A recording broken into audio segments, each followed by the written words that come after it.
Hello दोस्तों, स्वागत है आपका आपके पसंदीदा यूट्यूब प्लेटफॉर्म नोट्सबुक आईएएस पे। दोस्तों, एक बहुत बड़ी जो है खबर आ रही है कि जो सार्क जो देश है उससे रिलेटेड जो पाकिस्तान के सार्क वीज़ा है उसको भारत सरकार ने अभी क्या कर दिया है, सस्पेंड कर दिया है। ठीक है। और पाकिस्तानियों को 48 घंटे में भारत छोड़ने के लिए भी अल्टीमेटम जारी कर दिया गया है। तो जल्द से जल्द जुड़िए ताकि हम लोग देखें इसके बारे में कि सार्क है क्या और मुख्य रूप से इसमें कौन कौन से कदम उठाए गए हैं भारत सरकार के द्वारा। तो जैसे आपको पता होगा कि अभी हाल ही में जम्मू कश्मीर में जो आतंकवादी घटना हुआ था, जो बहुत ही क्रूरतापूर्वक और बहुत ही कहा जा सकता है एक संस्कृति और एक सभ्यता को नीचे की तरफ ले जाने वाला और नीचे की तरफ दिखाने वाला और कहने वाला एक दुराचारी जो है दुष्कर्म किया गया था, उसको उस पे जो है भारत सरकार के द्वारा एक्शन लिया गया है। जैसे अटारी बॉर्डर वगैरह ये सारी चीज़ें बंद किया गया है, तो उसी में से एक ये भी था कि सार्क वीज़ा जो है वो भी क्या कर दिया गया है, सस्पेंड कर दिया गया है।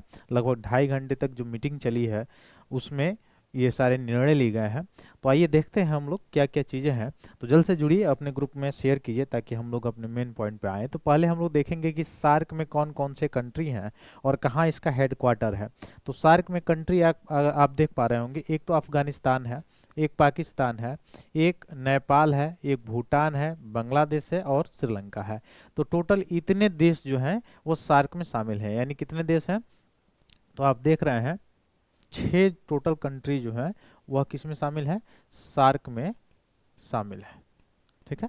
अब सार्क का फुल नेम क्या है, तो फुल नेम अभी मैं आपको बता रहा था कि south Asian association for regional cooperation. तो सार्क का फुल फॉर्म याद रखेंगे, south Asian association for regional cooperation. और इसमें जो कंट्री है वो शामिल कौन कौन से, अफगानिस्तान, पाकिस्तान, उसके बाद से नेपाल, भूटान, बांग्लादेश और साथ साथ श्रीलंका। जिसमें से इसका हेडक्वार्टर देखेंगे आप, तो हेडक्वार्टर सार्क का है आपका कहाँ पे, काठमांडू में, नेपाल के काठमांडू में। तो नेपाल के काठमांडू में इसका हेडक्वार्टर है। ठीक है। अब ये जो मैप आप देख पा रहे होंगे ये 1947 से 1948 के आसपास का जो है ये मैपिंग है, जो भारत और पाकिस्तान की स्थिति को दिखा रहा है। ठीक है। उस समय चूंकि बांग्लादेश तो बना नहीं था, तो ये पूर्वी पाकिस्तान था। अब इसमें ये वाला जो पार्ट है, यहाँ से पीओके वाला पार्ट, ये ऑक्युपाइड किया हुआ है। ठीक है। तो इसको चूंकि ये भारत का ही था, ही भारत का ये तो, हालांकि पाकिस्तान ही भारत का था। ठीक, तो वो अलग चीज़ है।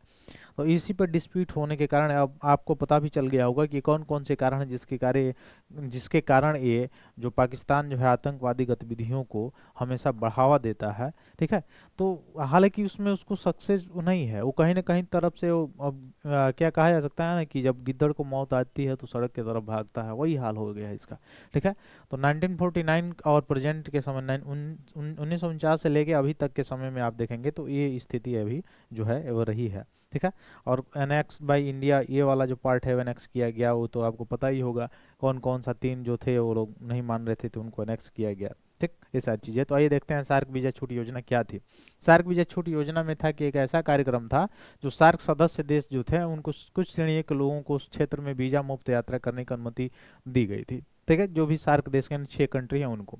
यह योजना ऐसा था कि क्षेत्रीय एकीकरण को बढ़ावा देने तथा गणमान्य व्यक्तियों, पेशेवर और अन्य लोगों के लिए आसान आवागमन की सुविधा प्रदान करने के लिए तैयार की गई थी। लेकिन इनके हरकत के कारण, पाकिस्तान का जो हरकत है इसके कारण, और ये कहीं कोई नया हरकत नहीं है, ये बार बार अपने हरकत से कभी बाज नहीं आ सकता है। तो इसके लिए क्या कर दिया गया है, यह रोक लगा दिया गया है। उद्देश्य क्या है, उद्देश्य है कि SBES का मतलब सार्क वीजा छूट योजना का उद्देश्य था कि क्षेत्रीय संपर्क को बढ़ावा देना, सहयोग को बढ़ावा देना, सार्क सदस्य देशों के बीच लोगों के बीच संपर्क को सुविधाजनक बनाना। इवन अभी तो रोना रो रहा है कि मैं तो खुद, पाकिस्तान जो है वो रोना रो रहा है कि मैं तो खुद आतंकवाद से जो है पीड़ित हूँ। तो अगर आप आतंकवाद से पीड़ित हो तो जिस लेवल पे आपसे सहयोग मांगा जा रहा है उस पर सहयोग दो ना। भारत तो अकेले ही सक्षम है आतंकवादियों को हटाने के लिए, लेकिन उसमें भी तुम कंट्रीब्यूट नहीं करोगे। तो ये सारी चीजें हैं, यह केवल रोना धोना इन लोगों का काम है।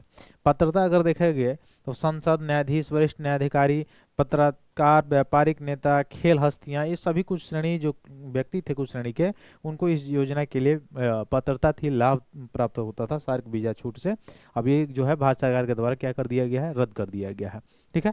अब वीजा स्टिकर क्या था, तो पात्र व्यक्तियों को एक विशेष यात्रा दस्तावेज मिलता था, जिसमें वीजा स्टिकर के रूप में जाना जाता था, जो उनके संबंधित देश के द्वारा जारी किया जाता था। वैधता अगर आप देखेंगे तो वैधता में वीजा स्टिकर सामान्यतः 1 वर्ष के लिए वैध होता है तथा सार्क सदस्य देशों में वीजा मुक्त यात्रा की अनुमति देता है। तो आवागमन को बढ़ावा देने के लिए, क्षेत्रीय सहयोग को बढ़ावा देने के लिए, लेकिन ये ऐसा देश है जो क्षेत्रीय सहयोग तो सहयोग की दूर की बात है, ये कभी जो है जिससे उत्पन्न हुआ उसके फेवर में कभी गया ही नहीं।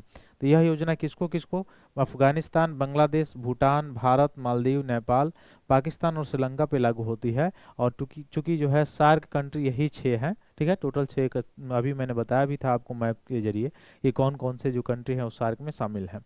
कार्यान्वयन अगर आप देखेंगे तो सदस्य देशों को योजना के कार्यान्वयन की समय समय पर समीक्षा करने और उसको पुरस्कृत करने का भी अधिकार प्राप्त है। तो इस सार्क से रिलेटेड कुछ जानकारी थी जो साझा करनी थी।